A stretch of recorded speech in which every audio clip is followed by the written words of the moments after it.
পরিবারে একটি কন্যা শিশু জন্মানোর পর আত্মীয়-স্বজনদের প্রথম কৌতূহল কি থাকে? বাচ্চা ফর্সা হয়েছে না শ্যাম বর্ণের? মূলত নিজের গায়ের রঙের জন্য ক্রমাগত সামাজিক এবং মানসিক চাপের মধ্য দিয়ে যাওয়াটাই হলো বর্ণ বৈষম্য। এ একটি অদৃশ্য শিকল যা আজও আমাদের সমাজের নারীদের বেঁধে রেখেছে।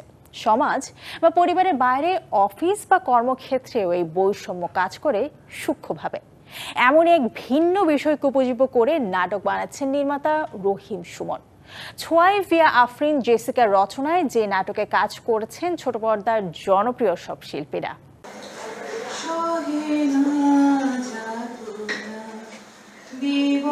মা বাবার কলহে দীর্ঘ সময় বাবার সাথে প্রবাসে কাটিয়ে মায়ের জন্য দেশে এসেছেন টুসি। দেশে এসেই এক গানের প্রতিযোগিতায় অংশ নেয় সে, আর সেখানে তার গায়কিতে মুগ্ধ হয় বিচারকেরা।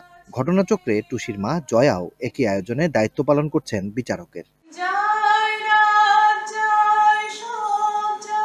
এমনই এক গল্পে সমাজ ও কর্মক্ষেত্রে আজও নারীরা যে বর্ণবৈষম্যের শিকার হয় সেই কাহিনী অবলম্বনে জলটঙ্গী শিরোনামে নাটক নির্মাণ করছেন নির্মাতা রহিম সুমন। সোয়াইবিয়া আফরিন জেসিকার রচনায় যে নাটকের দৃশ্যধারণ চলছে রাজধানীর উত্তরার এক শুটিং হাউসে। একজন মানুষের আত্মা, বুদ্ধি বা চিন্তা সবকিছুর সৌন্দর্যটাই হলো একজন মানুষের সৌন্দর্য। তো এই বিষয়বস্তুটা একটা নারীর মধ্যে দিয়ে দেখানো হয়েছে। তো এই ধরনের গল্প আসলে সচরাচর আমরা দেখি না। মানুষ যেন হৃদয়ঙ্গম করতে পারে ওই জিনিসটা এইখানে যথেষ্ট পরিমাণে আপনি প্রতীয়মান দেখবেন।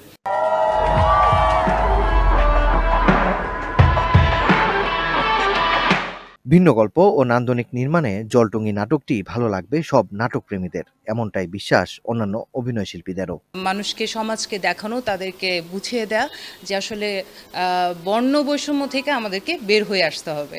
এটাই হচ্ছে আমাদের নাটকের মূল উদ্দেশ্য। আমরা আমাদের জায়গা থেকে চেষ্টা করেছি এবং সর্বোচ্চটা দেওয়ার, এবং ডিরেক্টর খুব ভালো কাজ করছেন। তো আশা করি একটা ভালো প্রোডাকশন হবে। আসলেই নারী বা পুরুষ এই ব্যাপারটা ইম্পর্টেন্ট নয়, সব থেকে গুরুত্বপূর্ণ বিষয় হচ্ছে যে কে কতটা দক্ষ বা যোগ্যতা সম্পন্ন সেটার দিকে ফোকাস করাটা মনে হয় খুবই গুরুত্বপূর্ণ। সেটা ভাবাবে এই নাটক।